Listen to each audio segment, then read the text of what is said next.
Here's how you can organize and clean up your course a little bit. Let's take a look here at week 1.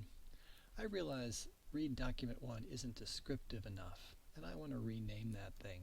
I go to turn editing on, and you get this little green box here, and with this I can edit the settings for this document, and here I can rename it.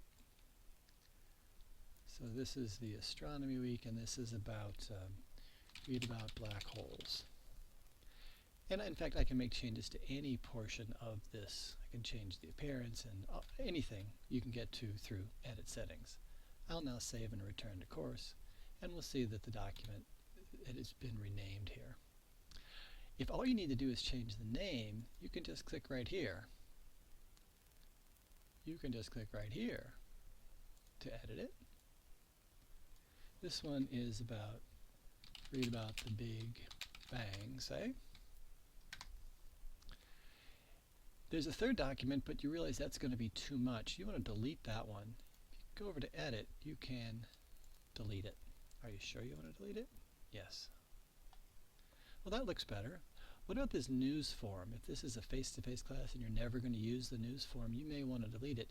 You'll find the news form is separate and special. You can't delete it, even though you have a delete option. All you can do is hide it.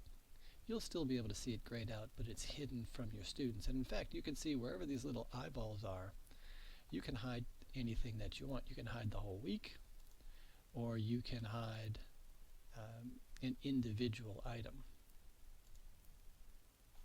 Okay, let's turn editing off and see what it looks like. Well, that's pretty good, except these two at the bottom, these are pages to go view. These are web resources, and these are things to read, and I want a title that separates these two. How would you add a title? Well, you turn editing on, of course, and we'll add an activity or resource. And the activity we're going to add is a resource called a label. And we'll add the label. And what we want to say is that these things on the bottom, these are web resources. Now I want these words to be bold and underlined.